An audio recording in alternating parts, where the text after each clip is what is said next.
Good evening, everyone. I'm Dr. Nupur and I practice gynecology in Gurgaon from Well Women Clinic, and I work as a director in the Department of Obstetrics and Gynecology at Fortis Memorial Research Institute, Gurugram. So you must already be knowing that we are celebrating World Cancer Day, which we just celebrated on 4th of February this month. And also that we did our first session on cervical cancer in January, that was Cervical Cancer Awareness Month, which you can go and look back, which was on 15th of January that we did that session. And our aim is only to downstage cervical cancer because it is detectable in early stages and it is preventable and also treatable, and the if diagnosed early with very good prognosis. So early diagnosis and screening is very important. And today we will go to the next topic, which is once the diagnosis has been made, what are things that we look at to give the best treatment and prognosis from patient point of view, and what should be the further plan of management. So we all know that prevention of cervical cancer is a public health priority, not only by our nation, but also World Health Organization.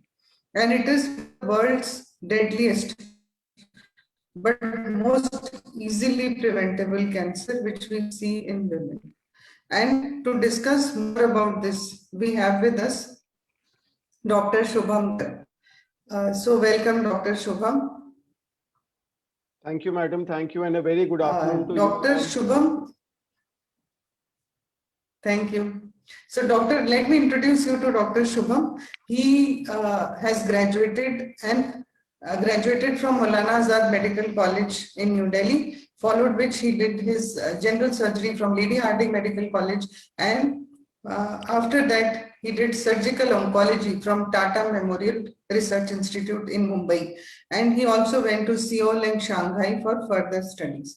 And currently he is heading the Department of International Surgical Oncology at Fortis Noida and New Delhi. So coming to the topic of discussion today, which is diagnosis and treatment, but we will take you through the journey that how we diagnose this at the right time, and how we screen, and what are the risk factors that are involved, for which Dr. Shubham will take us through further.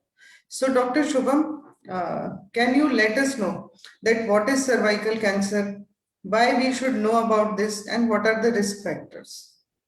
Thank you, madam. Thank you, and I must congratulate you and the Well Women Clinic to bring notice to this a very common cancer amongst women, and it is very important that these awareness programs are conducted more and more so that we can educate the general public about this illness. So I think most important is to understand what is cervical cancer. Ki cervical cancer hota kya hai and kahan par hota hai, because for a woman it is very easy to say कि उनको बच्चेदानी का cancer हुआ है, but हमें पता है कि बच्चेदानी का कैंसर अपने आप में ही 2-3 तरीके का होता है. सो अगर आप ये डायग्राम देख सकते हैं तो सर्वाइकल कैंसर इज जो बच्चेदानी का मुंह होता है, दैट इज सर्विक्स, उसका कैंसर होता है. सो जो हमारा यूट्रस होता है उसमें ऊपर यूट्राइन कैविटी होती है, एक सर्वाइकल कैविटी होती है, फेलोपियन ट्यूब्स होती है, एंड ओवरीज होती है. ओवरीज अंडेदानी होती है. What is important to us is the cervix, which is the opening of the uterine cavity, also known as the cervical canal, and it is this which is the most commonest site of a gynecological malignancy. So this is cervical cancer. So, but why should we know about cervical cancer? Right. So why are we talking about cervical cancer? Why should we know about cervical cancer? So we always fall back on statistics. Numbers give us the real picture. They give us a real idea that why is it important. So if you'll see, cervical cancer is actually the 4th most commonest cancer in the women worldwide. Commonest is breast cancer, then second comes colorectal cancer, and the third comes lung. But the 4th most common is cervical cancer amongst women, so much so that almost 600,000 new cases, यानी almost 6 lakh नए case पूरे विश्व में पता चलते हैं cervical cancer से, and also cervical cancer leads to almost 3,41,000 deaths, मतलब 3,40,000 deaths per year happen because of cervical cancer. And the age of cervical cancer happening is around 51 years. And you see, जब हम patients को देखते तो हमें दो बड़े बड़े एज ग्रुप में उनका पीक मिलता है, एक 30 to 39 which is the reproductive age, and एक 60 to 69. So these are the two most common age groups that we come across. So the next figure that you will see actually depicts the world statistics for cancer amongst women, which shows actually the cervix and the lung cancer being head to head at the third and the fourth number. But if you look into India specific figures, you will realize that actually the number of cervical cancer worldwide, मतलब पूरे विश्व में 70% cervical cancer, मतलब जो हम 6 लाख नए cancer cases की बात कर रहे थे सर्विक्स में से, उसमें से 70%, मतलब almost 4 lakh new cases developing country, मतलब हमारे जैसी कंट्रीज में होते हैं, और उसमें भी 1/5, मतलब 1/5 हिस्सा उसके, वो सारे इंडिया में ही होते हैं, which makes actually the cervical cancer the second most common cancer in India after breast cancer. So much so that the most common cause of cervical cancer has found to be the HPV infection, which is actually a viral infection, and almost 8% of Indian population has that infection, which leads to 84% of cervical cancers being due to HPV 16/18. That Yeah. is what is the importance of knowing cervical cancer. So we know that it is very highly prevalent and it is preventable, and we know what is the cause, so that is why we are discussing it in so much detail. So this is the Indian scenario that that you just discussed. Yes, please continue. Yeah, so this graph just shows the Indian scenario, where you see that although the breast cancer, the blue line represents the number of cases. So you see the breast cancer is the commonest, followed by cervical cancer, but the red line represents the number of deaths due to each cancer. And you see breast के number of cancer cases ज़्यादा है as compared to cervix के, but the number of deaths due to breast cancer are almost equal to cervical cancer, which shows that cervical cancer is a more deadlier cancer than breast cancer. And during this course of the lecture we'll understand different stages and how to manage it. Yeah. So coming to, there are certainly some risk factors for every cancer. So can you enumerate some of them which will help them identify that are these preventable, what can be done, and we can discuss them one by one. So like we said that आपने भी पहले बताया कि cervical cancer is one of the most preventable cancers worldwide, and the reason is that it is most of the cancers are associated with an infection, and that infection is your human papilloma virus, especially the 16 and 18 strain of human papilloma virus. Now, what does this human papilloma virus do? It produces certain changes within the cervical canal surface, which leads to cancerous growth. Now, what is important to understand is that this virus is actually sexually transmittable, right? So it goes from partner to partner. That is why this is a cancer which usually is seen in people who have intercourse at an early stage, जिनका संभोग बहुत कम उम्र पे शुरू हो जाता है, जिनके मल्टीपल सेक्सुअल पार्टनर्स होते हैं, जो जेनाइटल हाइजीन को नहीं इस्तेमाल करते हैं. That is why it is seen in mostly usually low socioeconomic status. Cigarette smoking has found to be another risk factor which adds to the risk of developing cervical cancer, to the extent that if you are a current smoker, the chances of developing cervical cancer becomes 3-fold, मतलब तिगना हो जाता है अगर आप smoke करते हैं तो. And अगर आप पहले कभी स्मोक करते थे तो भी उसका रिस्क ऑलमोस्ट 2.25 गुना रहता है. इसके अलावा अगर किसी वजह से आपकी इम्यूनिटी कम है, जो हम जानते हैं यूजुअली HIV इन्फेक्शन में होता है, वो भी अपने आप में एक रिस्क फैक्टर होती है. अगर आप ये सारे फैक्टर्स देखोगे तो आपको रियलाइज होगा कि हमारा एक general Indian women, you know, specially जो थोड़ा सा रूरल बैकग्राउंड से आते हैं, जिनमें यूजुअली मल्टीपल प्रेगनेंसीज होता है, जिनका सोशियो इकोनॉमिक स्टेटस कम होता है sometimes, and this also reflects, you know, urban women, the new women which are very independent. They might have multiple sexual partners. They have a tendency of cigarette smoking. So all these things, you know, increase the risk of cervical cancer. So that is why it is important to know what are the risk factors of cervical cancer, so that, you know, we can prevent, we can help ourselves from identifying, from acquiring any of these factors. Yeah, so you have very nicely enumerated the risk factors that we see commonly in women, and most of the times they are ignorant that why it is happening, and I did not do anything wrong, and why it happened to me. So coming to the next point, when should someone suspect that they have cervical cancer? Yeah, ma'am, can you just put this on full screen? Full screen. Okay. Sure.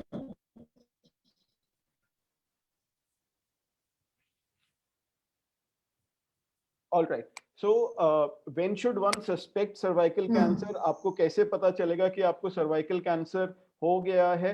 So there are basically two types of patients who are asymptomatic. Asymptomatic मतलब जिनमें हमें पता ही नहीं चलेगा कि उनको cervical cancer है, उनको कोई तकलीफ नहीं है, but वो किसी और जांच के लिए गए हैं, जब हमें पता चलता है उनको cervical cancer है, या वो एक ऐसे स्ट्रेटा से है जो वो अपना रेगुलर टेस्टिंग कराते हैं. पैप्समियर के बारे में आपने अपने लास्ट टाइम बताया था, हमने कॉल्पोस्कोपी के बारे में लास्ट टाइम डिस्कस किया था, तो वो हमें रूटीन स्क्रीनिंग पे पिकअप हो जाते हैं. सो इस कैटेगरी को हम बोलते हैं एसिम्प्टोमेटिक पेशेंट्स. एसिम्प्टोमेटिक मतलब जिनको कोई तकलीफ नहीं है, पर हमारे रोजमर्रा की जिंदगी में जो हम पेशेंट देखते हैं वो यूजुअली सिम्प्टोमेटिक होते हैं. सिम्प्टोमेटिक मतलब उनको कुछ तकलीफ होती है, वो आके हमें बताते हैं, और आप और हम जब उनको देखते हैं, उनको बात समझते हैं, उनकी हिस्ट्री लेते हैं, उनकी बीमारी के डिटेल्स जानते हैं, तब हमें लगता है कि ये तो शायद सर्वाइकल कैंसर हो सकता है. और उसमें सबसे कॉमन सिम्टम होता है एबनॉर्मल ब्लीडिंग, यानी नॉर्मल के विरुद्ध रिसाव होना बच्चेदानी के रास्ते से, और वो आपका ड्यूरिंग दो पीरियड भी हो सकते हैं जिसको हम इंटरमेंस्ट्रुअल बोलते हैं, वो पोस्ट कॉइटल भी हो सकता है यानी संभोग के बाद भी हो सकता है, या एबनॉर्मल ब्लीडिंग जो आपका नॉर्मल महीने खत्म होने के बाद, यानी जब आपकी नॉर्मल शरीर की फिजियोलॉजी खत्म होने के बाद भी आपको अगर पीरियड्स कभी आए, तब उसको एबनॉर्मल ब्लीडिंग कहते हैं. इसके अलावा अगर आपका नीचे से गंदा पानी आ रहा है, चिपचिपा पानी आ रहा है, बदबूदार पानी आ रहा है, वो भी अपने आप में एक सिम्टम हो सकता है. जैसे जैसे आपका स्टेज बढ़ता जाता है, यूजुअली वो पेशेंट्स नीचे दर्द, कूलों में दर्द, पेशाब में दिक्कत, लेटरिन में दिक्कत, पैरों में सूजन, इन सिम्टम्स के साथ भी आ सकते हैं. तो ये अगर आप देखोगे, कूलों में दर्द होना, पेशाब में दिक्कत होना, जलन होना, लेटरिन में दिक्कत होना, पैरों में सूजन होना, ये बहुत आम सिम्टम दिखते हैं. परंतु हमें पता है कि जब ये पेशेंट्स, ये सिम्टम्स एक सर्वाइकल कैंसर के पेशेंट्स में होते हैं, ये यूजुअली एक हायर स्टेज को रिप्रेजेंट करते हैं. So that is why it is important to know what are the clinical features, किससे हम उनको आइडेंटिफाई कर सकते. तो हमें कब सस्पेक्ट करना चाहिए कि सर्वाइकल कैंसर हो सकता है? ये हमने डिस्कस किया. और हाँ, तो ये जो हमारे सिम्टम थे उसके लिए डॉक्टर को दिखाना बहुत ही जरूरी है. ये तो इन्होंने समझाया कि जब आपको ये प्रॉब्लम है तो जाना है, पर जो पैप्समियर की बात हमने अपने पिछले लेक्चर में की थी, वो तब जरूरी है जब आपको कोई प्रॉब्लम नहीं है, so that we are able to diagnose at an earlier stage. तो अब डॉक्टर साहब बताएंगे कि गायनेकोलॉजिस्ट या ऑन्कोलॉजिस्ट के पास जाएंगे तो वो क्या क्या टेस्ट करेंगे, कैसे हमारी हिस्ट्री लेंगे, एग्जामिनेशन का क्या पार्ट होगा? जैसे हम डिस्कस कर रहे थे अभी सिम्टम्स के बारे में, जब भी किसी पेशेंट को लगता है, किसी को लगता है कि ये सिम्टम ठीक नहीं हो रहे हैं या बहुत लंबे समय से है, तो वो सबसे पहले अपने गायनेकोलॉजिस्ट को जाके बताता है कि ये सिम्टम्स होते हैं. एंड जब वो ऐसे होता है तब वो पूरा हिस्ट्री लिया जाता है कि उनको ये ब्लीडिंग कब होता है, संभोग के बाद होता है, ब्लीडिंग के वक्त दर्द होता है, नीचे से गंदा पानी आता है, बुखार तो नहीं हो रहा है, उनके कितने बच्चे हैं, और जो जो हमने रिस्क फैक्टर्स अभी डिस्कस किए, यानी उनको स्मोकिंग का हिस्ट्री तो नहीं है, अनप्रोटेक्टेड सेक्सुअल इंटरकोर्स का हिस्ट्री तो नहीं है, मल्टीपल सेक्सुअल पार्टनर्स का हिस्ट्री तो नहीं है। ये सब चीजें बहुत इंपॉर्टेंट होती है जो एक हिस्ट्री में पूछी जाती है। पर जब हम पेशेंट को एग्जामिन करना शुरू करते हैं तो हम सीधा उनका पेट से नहीं शुरू करते हैं। हम एक्चुअली में जैसे ही वो पेशेंट हमारे कमरे में वॉक इन करता है, हमारा एग्जामिनेशन एक्चुअली में तभी से शुरू हो जाता है जब हम एक्चुअली देखते हैं कि वो पेशेंट के बनावट कैसी है, बहुत पतला तो नहीं है, कपड़े बहुत ढीले तो नहीं है जो दिखाता है कि उसका वेट बहुत ज्यादा लूज हो गया है। आप सबसे पहले देखते हो कि उसको खून की कमी तो नहीं है जो ये इंडिकेट करेगा उसको बहुत अतिरिक्त ब्लीडिंग हो रही है। आप चेक करते हो कि छोटी छोटी गांठें जिसको हम लिम्फ नोड्स बोलते हैं वो तो नहीं है, पैरों में कोई सूजन तो नहीं है। परंतु जो मोस्ट इम्पॉर्टेंट एग्जामिनेशन है जो एक गायनेकोलॉजिस्ट, एक ऑन्कोलॉजिस्ट के पॉइंट ऑफ व्यू से इम्पॉर्टेंट है, वो है हमारा लोकल एग्जामिनेशन। लोकल एग्जामिनेशन मतलब जब हम पेशेंट को लिटा के अपने हाथ से उसको एग्जामिन करते हैं, स्पेशली जब हम दोनों उंगलियों से हम उनके भीतर की जांच करते हैं कि कहीं पे हमें कोई गांठ तो नहीं पता चल रही, कहीं पे हमें कुछ ब्लीडिंग तो नहीं लग रही, कहीं पे हमें कोई ऐसी दर्द वाली जगह तो नहीं जिसको हम छूते ही मरीज को दर्द होता है। आई थिंक वो सबसे इंपॉर्टेंट जांच है। और इस पे एक्चुअली मैं आपसे भी पूछना चाहूंगा डॉक्टर नुपुर मैम कि जब आपको ऐसा पेशेंट आता है तब आप उसको कैसे एग्जामिन करते हैं? हाँ, तो देखिए एग्जामिनेशन जैसे आपने डिस्कस किया, एक जनरल एग्जामिनेशन है और एक लोकल एग्जामिनेशन है। तो यूजुअली ऐसी सिचुएशन में पहली बार जो लोग आते हैं वो गायनेकोलॉजिस्ट के पास ही आते हैं। और लोकल एग्जामिनेशन हम हर पेशेंट का करते हैं, चाहे प्रॉब्लम है चाहे नहीं है। और यदि इन सब प्रॉब्लम के साथ आते हैं तो वो और भी मैंडेटरी है, जिसमें हम देखते हैं इसका एम हमारा ये है कि हम देखना चाहते हैं कि क्लिनिकल एग्जामिनेशन में कैंसर का स्प्रेड कितना हुआ है। क्या वो उसी पार्ट में लिमिटेड है जहां से अराइज हो रहा है, या उसका ओरिजिन क्या है, वो देखने में कैसा है, वो हाथ लगाने में ब्लीड तो नहीं करता, या हाथ में टिश्यू तो नहीं आ जाता, और उसका स्प्रेड जो है कि वो लेटरली कितना हुआ है, लेटरल वॉल पे कितना हुआ है, वो स्प्रेड हम देखते हैं बाय इंटरनल चेकअप। और हम पर रेक्टल एग्जामिनेशन से भी ये पता लगाते हैं। कई बार जब बहुत एडवांस स्टेज होती है तो फिस्टुला भी दिखाई देता है, जो कि रेयर है। पर कभी कभी पेशेंट ये कंप्लेन करके भी आते हैं कि यूरिन यूरिन की जगह से नहीं आता और वेजाइना से आता है, या मोशन भी वेजाइना से आता है, जो एडवांस स्टेज में हो सकता है। बट और इसी से हमें ये भी ज्ञात होता है कि पेशेंट ऑपरेबल है कि नहीं है, जो कि कंफर्मेशन होगा विद फर्दर टेस्टिंग। और साथ ही हम इसको बायोप्सी के लिए भी भेजते हैं, जिसको हम बोलते हैं कंफर्मेशन। तो कंफर्मेशन डॉक्टर साहब बताएंगे कि कैसे किया जाता है।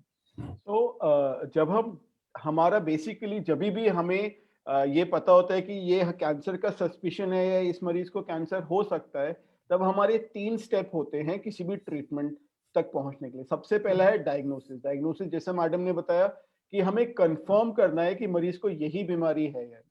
सेकेंड स्टेप होता है स्टेजिंग और उसके बाद होता है ट्रीटमेंट। तो अभी हम डायग्नोसिस पे है। तो डायग्नोसिस पे जैसे मैडम ने बताया, हम पेशेंट को लिटा के, मैम एक स्लाइड पीछे प्लीज, हम पेशेंट को लिटा के उनको प्रॉपर पोजीशन बना के, आप लेफ्ट अपर हैंड कॉर्नर में आप पोजीशन देख सकते हैं मरीज की कैसे होती है।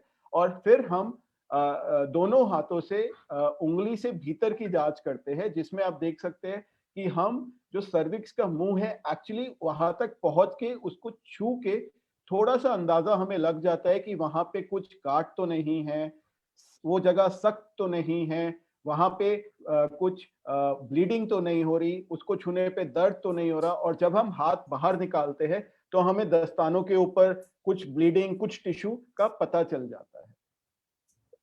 इसके बाद हम एक स्पेकुलम स्पेकुलम एक सेल्फ रिटेनिंग स्पेकुलम होता है जिसको हम डाल के विजुअली उसको अंडर लाइट, जो कॉल्पोस्कोपी या टॉर्च लाइट के अंदर हम उसको एग्जामिन कर सकते हैं। और अगर हमें कभी भी वहां पे कोई ग्रोथ मिलती है तो हम एक पंच बायोप्सी करते हैं ना। बायोप्सी का मतलब होता है अंदर जाके उस एरिया का एक टुकड़ा लेना और उसको माइक्रोस्कोप में एग्जामिन करना, और इसको पंच बायोप्सी बोलते हैं। नाउ आई नो कि बायोप्सी से बहुत ज्यादा लोगों को डर लगता है, बहुत सारे उनके रिलेटेड मिसकंसेप्शंस होते हैं कि बीमारी बढ़ जाएगी या बीमारी फैल जाएगी या बायोप्सी के बाद हमारा बीमारी बढ़ने का रेट बहुत बढ़ जाएगा। एंड ये सब हम हमें बहुत लोग आके बताते हैं, परंतु मैं आपको यही बताना चाहता हूँ कि बायोप्सी बहुत असेंशियल एस्पेक्ट है हमें पता करने का कि आपको यही बीमारी है या नहीं। और वो इसलिए इम्पोर्टेंट है क्योंकि कितनी बार होता है कि जो बीमारी हमें एक्चुअली में कैंसर जैसी दिख रही है, वो बहुत बार टीबी भी निकलती है, वो बहुत बार हम्म वायरल इन्फेक्शन भी निकलते हैं, वो बहुत बार फंगल इन्फेक्शन भी निकलते हैं। एंड जो हमारा कैंसर का इलाज होता है उसमें अपने आप में बहुत साइड इफेक्ट भी होते हैं, उसके अपने आप बहुत खर्चे भी होते हैं, और हम बिना किसी वजह के आपका कोई ऐसा इलाज नहीं करना चाहते जिसमें आपका फायदे के बजाय आपका नुकसान हो।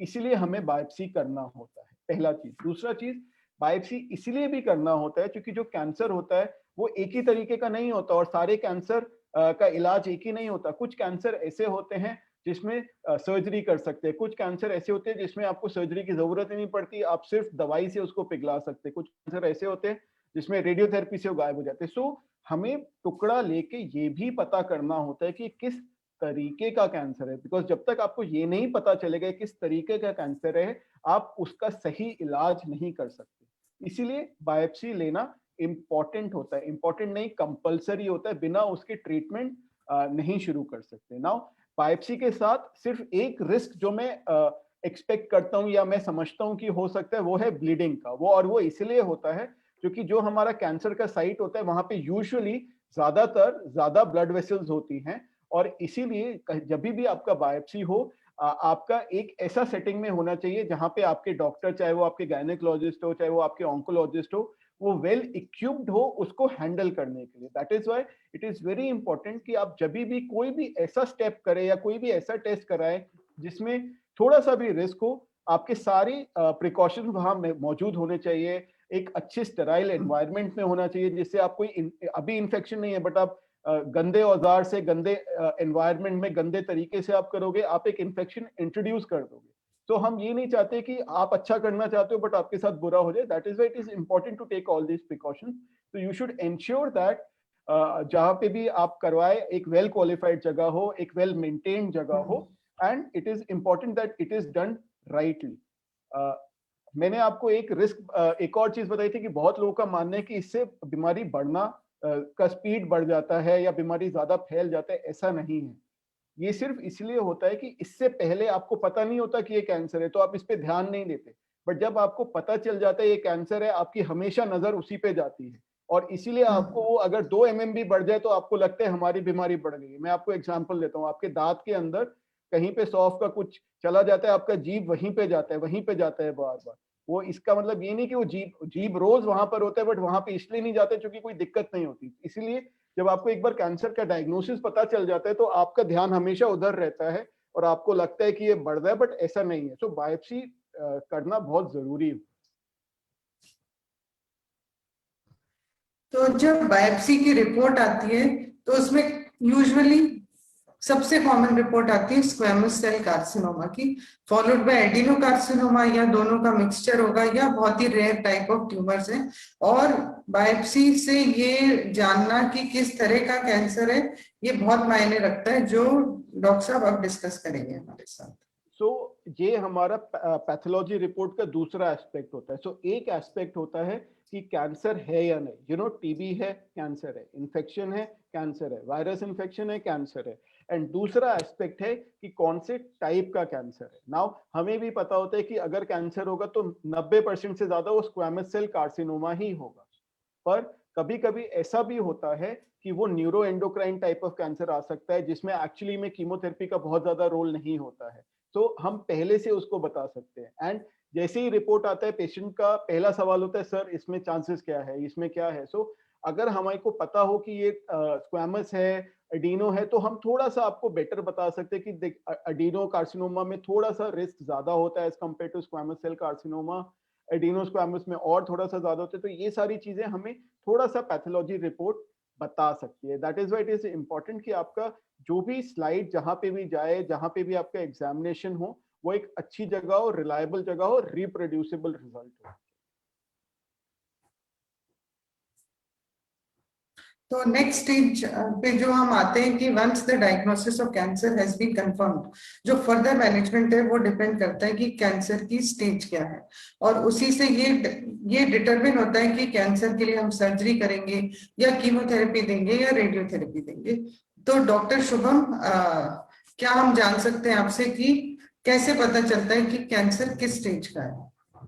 सो आई थिंक स्टेज सबसे फिल्मी वो होता है, किसी भी मरीज का सबसे पहला सवाल होता है, वो रिपोर्ट देखते हैं कि सर ये कौन सी स्टेज का कैंसर है। एंड बिलीव मी, हमें भी बहुत चिंता होती है कौन से स्टेज का कैंसर है, बट बहुत बार हम सिर्फ रिपोर्ट देख के नहीं बता सकते, स्पेशली सर्वाइकल कैंसर में। और मैं अभी नेक्स्ट 2-3 स्लाइड में बताऊंगा कि सर्वाइकल कैंसर में क्यों एग्जामिनेशन बहुत इंपॉर्टेंट है।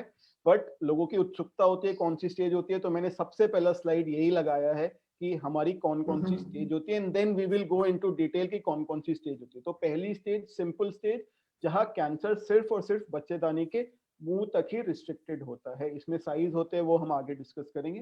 सेकंड स्टेज तब होता है जब वो सर्विक्स से थोड़ा सा आगे बढ़ जाता है, परंतु बहुत दूर नहीं जाता, या तो ऊपर यानी बच्चेदानी में, या फिर नीचे जो हमारा वजाइना होता है उसके ऊपरी हिस्से में आ जाता है, तब हम इसको स्टेज 2 बोलते हैं। तीसरा स्टेज होता है जब वो सर्विक्स या यूट्रस से बाहर निकल जाता है और आसपास की किसी चीज को इन्वॉल्व कर लेता है, और यहाँ पे हमारी साइड वॉल्स होती है, पेल्विक साइड वॉल जिसको बोलते हैं, हाँ मैडम दिखा रहे हैं एरो से, हम उस एरिया को इन्वॉल्व कर लेते हैं। या फिर हमारे यहाँ से बढ़ के बीमारी आगे कहीं यानी सर्विक्स से दूर लिम्फ नोड्स जहां इसकी ब्लड रक्त कोशिकाएं जाती है वहां उसको इन्वॉल्व कर लेता है, तब हम कहते हैं कि ये स्टेज 3 हो गया है। एंड स्टेज 4 जो सबसे एडवांस स्टेज है, कोई लोग इसको आखिरी स्टेज भी बोलते हैं, वो जो एडवांस स्टेज होता है वो एक्चुअली तब होता है जब वो सर्विक्स से और किसी ऑर्गन में चला जाता है। यूजुअली लंग्स और liver are the commonest organ जहाँ पे वो बीमारी जाने का रिस्क होता है। पर हम कैसे पता करते हैं कि ये कौन सा स्टेज का बीमारी है और ये कैसे है? So the best way for staging is still clinical examination. Now cervix एक ऐसा कैंसर है जिसमें एक्चुअली पूरा का पूरा स्टेजिंग सारे का सारा, जब आप पहली बार पेशेंट को एग्जामिन करते हो, मोटा मोटा आपको तभी पता चल जाता है कि कौन से स्टेज का कैंसर है।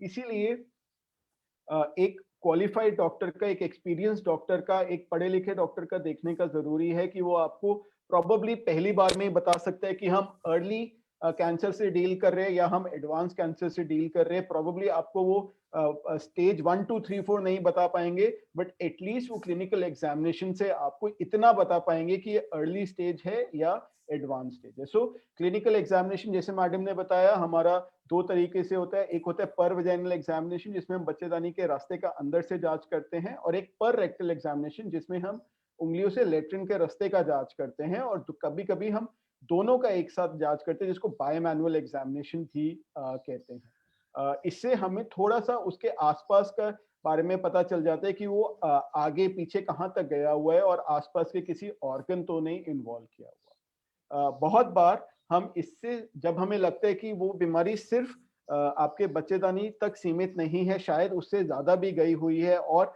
हमारे हाथों की एक लिमिटेशन होती है कि हम सिर्फ उतना ही एग्जामिन कर सकते हैं, हमें लगता है शायद उससे ज्यादा एडवांस है, तो हम कुछ इमेजिंग मोडालिटीज का इस्तेमाल करते हैं जिसमें सीटी स्कैन और एमआरआई आता है, और ये डिपेंड करता है कि आपके कौन से स्टेज का कैंसर। तो यूजुअली अर्ली स्टेज में हम एक एमआरआई को प्रेफर करेंगे क्योंकि हमें पता है कि वो बीमारी सिर्फ वहीं पर है और वो हमें सर्विक्स और उसके आसपास की चीजों की अच्छी जानकारी देती है। बट अगर हमें लगता है कि थोड़ा सा एडवांस्ड हो सकता है, तब हमें शक होता है कि ये कहीं सर्विक्स से बाहर तो नहीं गया, यूट्रस से बाहर तो नहीं गया, तब हम यूजुअली एक सीटी स्कैन का सहारा लेते हैं जो हमें पूरा लोअर एब्डोमेन जिसमें किडनी भी आता है, आंत भी आता है, उसके बारे में थोड़ा अंदेशा देता है।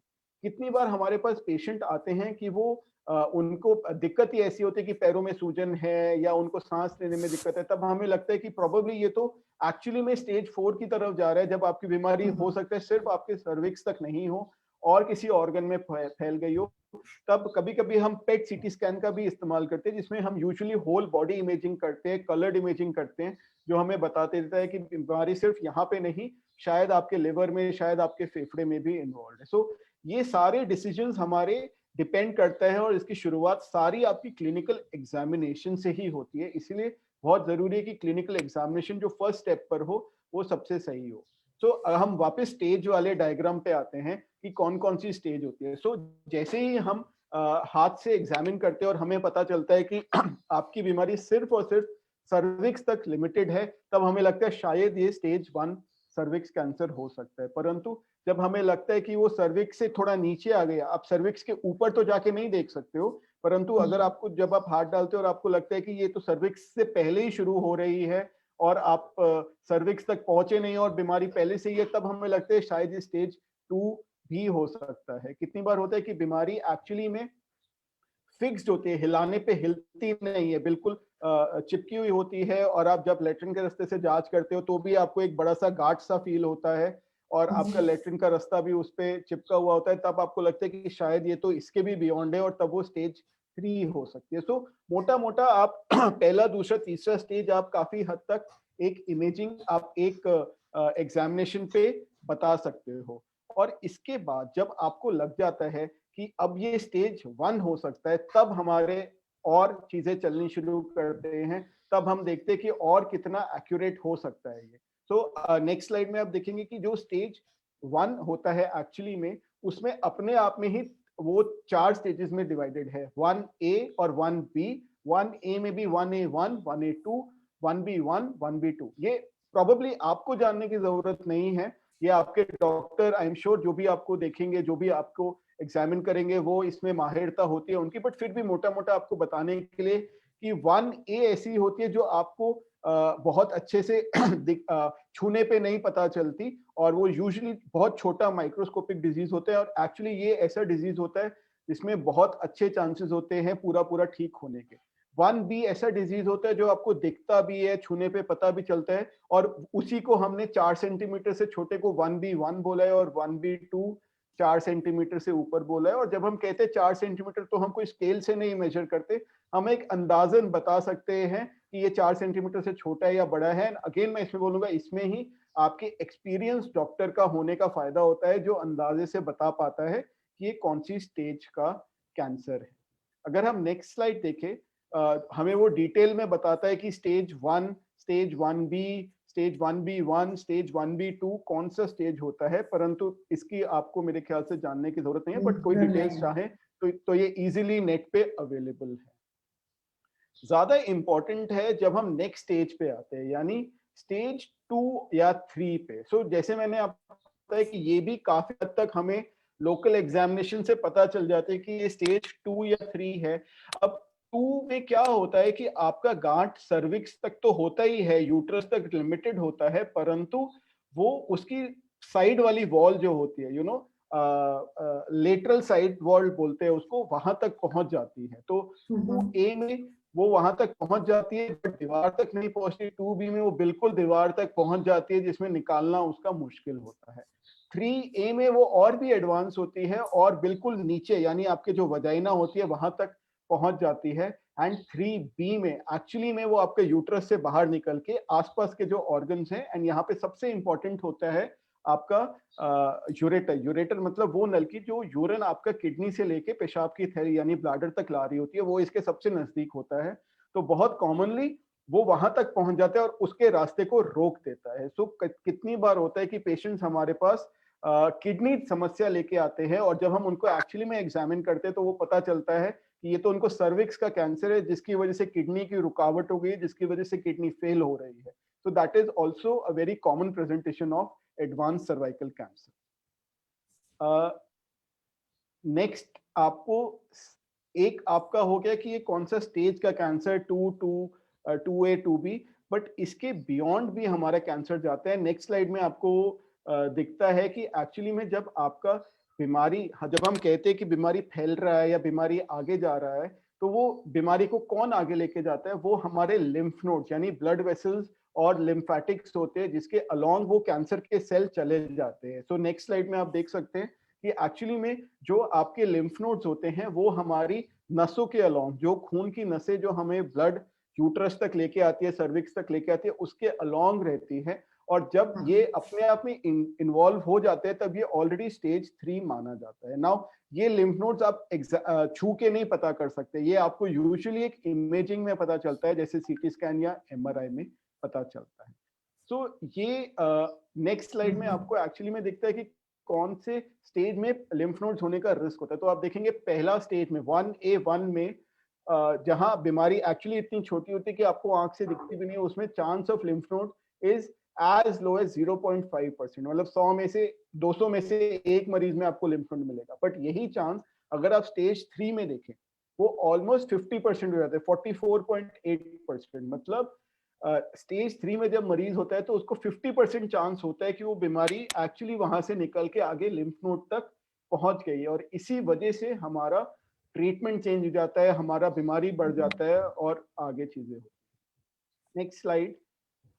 जो हमारे एडवांस्ड इवैल्यूएशन होते हैं कि जब हमें पेशेंट कभी कभी प्रेजेंट करता है कि उनको पेशाब में दिक्कत हो रही है, जैसे मैडम ने बताया कि उनको फिस्टुला होता है, कि उनका पेशाब कंट्रोल नहीं होता, कपड़े खराब होते हैं, लेटरिन पे जोर नहीं होता, बच्चेदानी के रास्ते से लेटरिन आना शुरू हो जाता है, तब हमें लगता है कि प्रोबेबली ये स्टेज 3 एंड बियॉन्ड है, जिसमें बीमारी वहां तक सीमित नहीं है, और तब हमें शायद पेशाब के रास्ते का जांच यानी सिस्टोस्कोपी का इस्तेमाल करना पड़ता है, जो दूरबीन से जांच होती है, या लेटरिन के रास्ते से एक दूरबीन डाल के देखना पड़ता है कि क्या कोई ऐसी बीमारी जो बच्चेदानी से शुरू हो रही है वो वहां तक तो नहीं आ सकती। और इसी स्टेजेस में हमारा पेट सीटी का भी बहुत इंपॉर्टेंट रोल होता है। तो मैं दोबारा स्टेजिंग पे जाऊंगा, स्टेज 1 2 3 4 आपको फिर से दर्शाने के लिए कि जो हम बात कर रहे थे उसमें हम स्टेज 3 एंड 4 को एडवांस स्टेज मानते हैं, स्टेज 1 को हम लोकलाइज स्टेज मानते हैं, अर्ली स्टेज मानते हैं, एंड 2 को हम लोकली एडवांस स्टेज मानते हैं। तो ट्रीटमेंट डिपेंड करता है कि हमारी स्टेज क्या है, और प्रोग्नोसिस भी कुछ हद तक डॉक्टर आपको बता सकते हैं जब स्टेजिंग देखते हैं और उसका स्प्रेड देखते हैं, और जब पेट सीटी होता है तो काफी हद तक पता चल जाता है कि एक्सटेंट ऑफ ट्यूमर क्या है, सर्वाइवल क्या होगा। बहुत चीजें आपकी स्टेज पे डिपेंड करती हैं, और जब हिस्टोपैथोलॉजी रिपोर्ट आती है और जब सर्जरी, वो जो हम आगे डिस्कस करेंगे, बट तो भी एक्सटेंट ऑफ ट्यूमर स्प्रेड बताएगा कि हमारा प्रोग्नोसिस कैसा होगा। मोटा मोटा हमने अब तक जो भी किया डायग्नोसिस स्टेजिंग वो हमने ट्रीटमेंट के लिए किया, यही हमारा ट्रीटमेंट को गाइड करता है कि कौन सा ट्रीटमेंट होना चाहिए, कैसा होना चाहिए। बट ट्रीटमेंट से पहले हमें ये समझना चाहिए कि जैसे जैसे आपका स्टेज बढ़ता जाता है, आप इस डायग्राम में देख सकते हैं कि जो पहला स्टेज है confined to cervix as compare to जो चौथा स्टेज है, जैसे जैसे आपका स्टेज बढ़ता जाता है आपके क्योर रेट कम होते जाता है। क्योर रेट मतलब ठीक होने का रिस्क। आप देखेंगे कि अगर कन्फाइंड टू सर्विक्स पहला स्टेज में है तो आपका 85% चांसेस है कि आप 5 साल तक बिल्कुल ठीक रहोगे, परंतु यही चीज 7% हो जाती है जब हम कहते हैं कि आपका बीमारी पेशाब की थैली या लेटरिन की थैली में घुस गया है। ऑल्सो आप देखोगे मैम, एक बार एक क्लिक करेंगे, एक एनिमेशन है एक्चुअली या तो जैसे जैसे जैसे आपका स्टेज बढ़ता जाता है, मैम दोबारा क्लिक कीजिए, जैसे जैसे आपका दोबारा क्लिक कीजिए, सॉरी, जैसे जैसे आपका स्टेज बढ़ता जाता है आपका क्योर रेट कम होता जाता है। मैम एक और क्लिक कीजिए, sorry, right. And it is not just this, जैसे जैसे आपका स्टेज बढ़ता जाता है आपका खर्चा बढ़ता जाता है। ठीक है, प्रोबेबली पहला स्टेज में हम सिर्फ एक मोडालिटी की बात करते हैं, परंतु जैसे जैसे स्टेज बढ़ता जाता है आपका चांसेस ऑफ क्योर कम होता जाता है, आपका खर्चा बढ़ता जाता है। तो आप देखो, अगर आप पहली स्टेज में डायग्नोज होगे आपका क्योर रेट अच्छा होगा, आपका खर्चा कम होगा, और आप आपके शरीर को दुख कम लगेगा। परंतु जैसे ही आप स्टेज 4 में पहुंच जाओगे आपका खर्चा भी ज्यादा होगा, आपको ज्यादा ट्रीटमेंट लगेगा, और आपको नुकसान भी ज्यादा होगा, और चांसेस ऑफ ट्रीटमेंट भी कम है। दैट इज वाई हमारा जोर हमेशा यही होता है कि हम बीमारी को अर्ली डिटेक्ट करें, पहले पकड़ लें, ताकि हम उसको जल्दी से ठीक कर पाए। सो अगर हम ट्रीटमेंट की बात करें तो ट्रीटमेंट जो होता है हमारा मोटा मोटा पहली स्टेज में यूजुअली सर्जरी होता है। आप देख सकते हो कि मैंने पहली स्टेज के नीचे सर्जरी लिखा है, and second and third stage में रेडियोथेरेपी एंड कीमोथेरेपी लिखा है, और चौथा स्टेज यानी जो बहुत एडवांस स्टेज होता है उसमें सिर्फ कीमोथेरेपी लिखा है। नाउ ये बहुत मोटा मोटा ट्रीटमेंट है, आपको समझना है कि ऐसा नहीं है कि ये ट्रीटमेंट बस इतना है कि पहली स्टेज में सर्जरी होता है।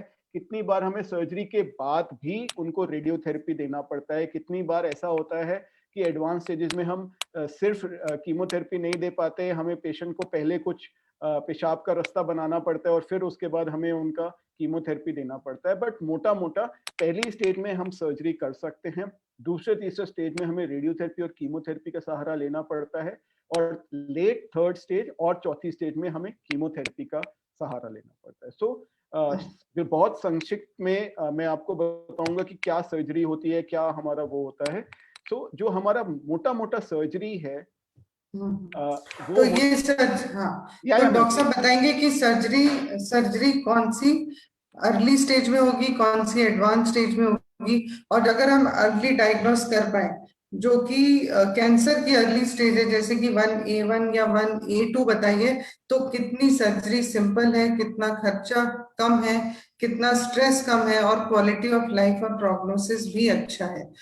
तो मेनली जब हम यूट्रस रिमूवल करते हैं या बच्चेदानी निकालते हैं, सर्विक्स का पार्ट भी निकालते हैं, तो ये डिपेंड करता है कि हमारी प्रीवियस स्टेज क्या है, हमारी स्टेजिंग क्लिनिकली क्या है, हमारी स्टेजिंग इमेजिंग पर क्या है, और उसके बाद डिटरमिन करते हैं कि कभी कभी ड्यूरिंग सर्जरी फ्रोजन सेक्शन भी किया जाता है टू लुक फॉर कि उसका एक्सटेंट ऑफ स्प्रेड कितना है।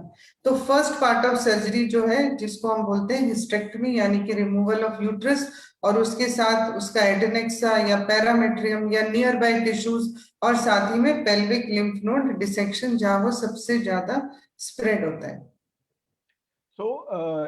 सर्जरी के दो इंपॉर्टेंट एस्पेक्ट है। आपको बीमारी ग्रस्त हिस्से को निकालना है, दैट इज आपको यूट्रस निकालना है, आपको ओवरीज निकालना है, आपको सर्विक्स निकालना है, और हमेशा वो इस तरीके से निकालना है कि अंदर बीमारी बिल्कुल नहीं रहनी चाहिए। इसलिए हम हमेशा मार्जिन की बात करते हैं कि आपका मार्जिन कैसा है, और हमारी उम्मीद होती है कि मिनिमम 0.5 सेंटीमीटर मार्जिन होगा, और ये मार्जिन चारों दिशा में होगा। चारों दिशा मतलब अगर आपने सर्विक्स निकाला है तो नीचे यानी वजाइना की तरफ हमारे पास एटलीस्ट 0.5 सेंटीमीटर होना चाहिए।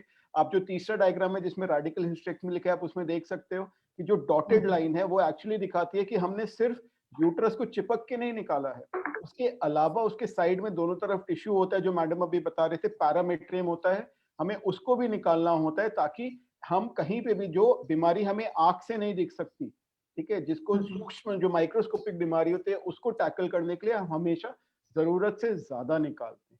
तो एक पार्ट हो गया कि आपको बीमारी को निकालना, और दूसरा पार्ट है आपको उसके लिम्फ नोड यानी जहां पे हमें रिस्क है बीमारी होने का, चाहे वो हो ना हो, आप उसको भी निकालते हो। And that is why it is important कि आप हमेशा यूट्रस भी निकालो और आप लिम्फ नोड्स भी निकालो, और दोनों सही तरीके से निकालो। नाउ मैडम ने एक जिक्र किया 1A1 डिजीज का, तो 1A1 डिजीज एक्चुअली में बहुत लो रिस्क डिजीज होता है, जिसमें प्रोबेबली आप ये भी कर सकते हो, फर्टिलिटी प्रिजर्विंग सर्जरी भी होती है, जिसमें आप एक्चुअली पूरा यूट्रस नहीं निकालते, बट आप सिर्फ उस इस हिस्से को मार्जिन से और इलेक्ट्रिक करंट से, जिसको हम लीप थेरेपी बोलते हैं, उससे आप वो पूरा हिस्सा विद अ गुड मार्जिन निकाल सकते हो, जिसमें आप आपकी फर्टिलिटी को भी प्रिजर्व कर सकते हो। और ऐसे ही एक क्रायोथेरेपी भी होता है, जिससे आप वो सिर्फ उस हिस्से को जला सकते हो, जिस ठंड से बेसिकली क्रायोथेरेपी से आप उसको खत्म कर सकते हो जहां बीमारी होती है। एंड क्योंकि 1A में लिम्फ नोड में बीमारी जाने का रिस्क 0.5% होता है, आपको लिम्फ नोड्स को टैकल भी नहीं करना पड़ता।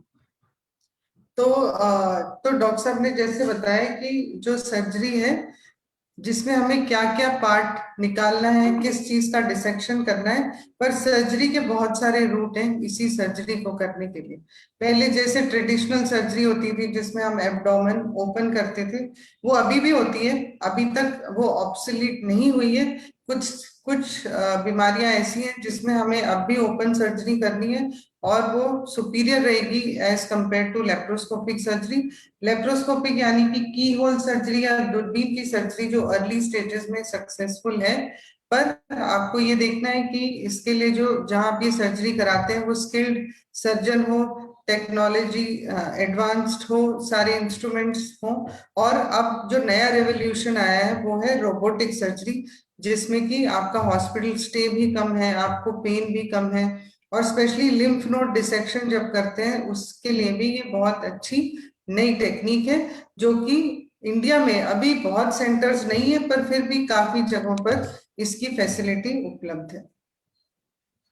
तो ओपन लैप्रोस्कोपिक रोबोटिक सर्जरी तीनों बहुत सेफ है, तीनों प्रूवन है, तीनों के रिजल्ट अच्छे हैं, and in hands of a good surgeon all of them give equal results. But again मैं एम्फसाइज करूंगा कि आपकी ट्रीटिंग टीम अच्छी होनी चाहिए। जब हम थोड़ा सा एडवांस स्टेजेस की तरफ आते हैं तो उसमें हमें रेडियोथेरेपी, कीमोथेरेपी का सहारा लेना पड़ता है। रेडियोथेरेपी क्या होती है? वो कुछ हाई एनर्जी रेडिएशन होती है जो बेसिकली कैंसर वाले हिस्से को जला देती है, राइट? और बट इसमें इसका मतलब ये नहीं कि आपको कुछ जलन होगा या आपको कुछ करंट लगेगा, वो बस उसको जला देती है। और जैसे आप एक सीटी स्कैन कराने जाते हो, आप मशीन में लेटते हो, 5 मिनट लेटते हो, आपको कोई करंट नहीं लगता, ऐसे ही रेडिएशन होता है। परंतु ये रेडिएशन 5 हफ्ते यानी मंडे टू फ्राइडे 25 बार होता है। कितनी बार हमें ब्रेकी थेरेपी का भी सहारा लेना पड़ता है? ब्रेकी थेरेपी रेडिएशन वो होती है जो हम बच्चेदानी के रास्ते एक औजार को अंदर डाल के देते हैं ताकि वो अंदर से उस बीमारी को खत्म कर सके। And I am sure chemotherapy के बारे में सबको पता होगा। कीमोथेरेपी नस से दी जाती है और जो पूरे शरीर में काम करती है, और ये थोड़ा सा हमें लगता है कि उन केसेस में दी जाती है जहां पे आपको चाहिए कि वो पूरे शरीर पे काम करे रादर देन सिर्फ लोकलाइज्ड हो। ये हफ्ते में एक बार, हर हफ्ते 5 हफ्ते तक लगातार होती है। So this is the usual treatment. परंतु जब हम एडवांस स्टेज में आते हैं, जब हमें लगता है स्टेज बढ़ गया है या खत्म हो गया, तब हमारे पास सिर्फ कीमोथेरेपी ही एक ऑप्शन बचता है, और ये नहीं होता। नाउ आई थिंक आपका एक सवाल होना चाहिए, लास्ट सवाल ये होना चाहिए कि भाई कौन डिसाइड करेगा कि आपका कौन सा ट्रीटमेंट सही है?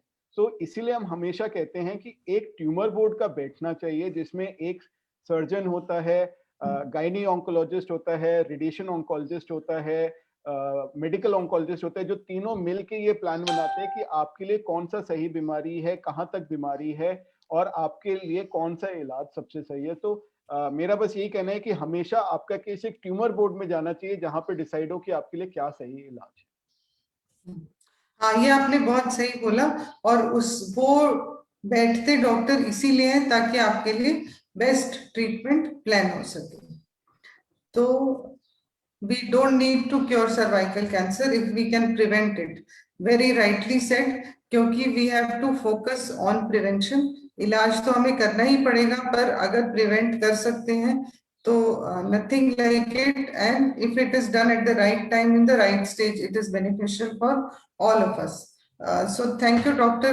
Shubham, for enlightening everyone about how to diagnose, how to take it forward, what are the best treatment modalities that are available, and how should they go for. We will take few questions which people have they have asked us online. So first question is that radiotherapy, chemotherapy की हमने बहुत बात कर ली, but surgery तो corrective action है, but what is the preventive action that we can take? तो ma'am I think आप बेटर एक्सपर्ट हो इसके प्रिवेंशन के देन अस। सो देखिए, प्रिवेंटिव एक्शन की जब हम बात करते हैं तो प्रिवेंटिव थेरेपी या प्रिवेंशन तब किया जाता है जब आपको कोई भी सिम्टम ना हो, तभी प्रिवेंशन होता है। दैट मीन्स जब आप डॉक्टर को कहते हैं कि हमें कोई दिक्कत नहीं है, हम क्यों जाएं दिखाने, या आपको जब पैप्समियर के लिए बोला जाता है तब भी आपको लगता है कि पैप्समियर की जरूरत नहीं है क्योंकि मुझे कभी भी कोई गायनी रिलेटेड प्रॉब्लम नहीं है। पर प्रिवेंशन का मतलब है, या स्क्रीनिंग का मतलब है, जब आपको कोई प्रॉब्लम नहीं है वो ही टाइम हम स्क्रीनिंग करते हैं, so that we are able to detect. और ये एक ऐसा कैंसर है जो कि फैलने में बहुत टाइम लेता है, कम से कम 10 से 15 साल लगते हैं, जबकि इस कैंसर का हम डिटेक्ट करने के लिए हमें बहुत टाइम मिलता है। एक और क्वेश्चन है कि मेरी मदर को यूट्राइन कैंसर है, तो तो अगर आपकी मदर को यूट्राइन कैंसर डायग्नोस हुआ है तो आपको ये देखना है कि उनका इलाज is done by a surgical oncology team and you are in one of the tertiary health care centres जहाँ पे कि ब्लड बैंक की सुविधा हो या फिर ऑन्कोलॉजी डिपार्टमेंट कंप्लीट हो, जहाँ कीमोथेरेपी, रेडियोथेरेपी या ट्यूमर बोर्ड की मीटिंग बैठती हो, ताकि सही इलाज सही समय पर किया जाए। अगर आपको फिर भी इसके बारे में और कोई जानकारी लेनी है तो आप अपना नंबर ड्रॉप कर सकते हैं। Someone will call you back to discuss it further.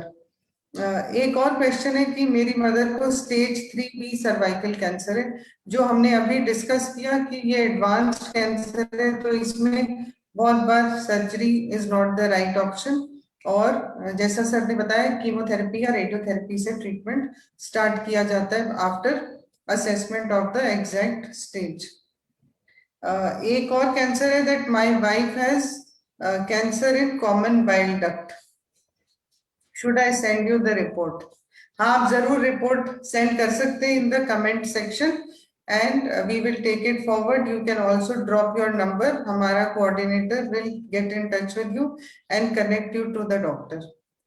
Doctor Shubham, एक लास्ट क्वेश्चन है। My father is suffering from carcinoma in the esophagus in since July 2020 and we are at another hospital.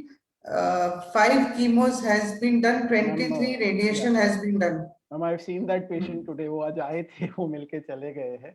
So अच्छा but हाँ, see, हाँ. मेरा madam का आप सबको यही रिक्वेस्ट है कि see it is not important to see, हमें ट्रीटमेंट करना अच्छा नहीं लगता है, हम मजबूरी में ट्रीटमेंट करते हैं क्योंकि हमारे ये काम है, but what we enjoy is if we can prevent cancer, if we can avoid getting more and more people cancer, and अगर कैंसर हो भी तो हम उसको अर्ली स्टेज में डिटेक्ट करें rather than लेट स्टेज में डिटेक्ट करें. That is why the purpose of these interactions is to help you identify your cancers early and if possible prevent it. And we have a proper 45-minute session before this which talks about how can we prevent cervical cancer, which talks about vaccination, which talks about regular screening with a pap smear, which talks about a general health examination. And I want all of you who are listening actually to go through it, understand it once, and yes, we are there to help you, to support you to in your treatment, in your doubts, and we welcome them, all of them, at any point in time. So thank you so much doctor Shubham. आप अपने सवाल drop box में डालते रह सकते हैं and he will get back to you.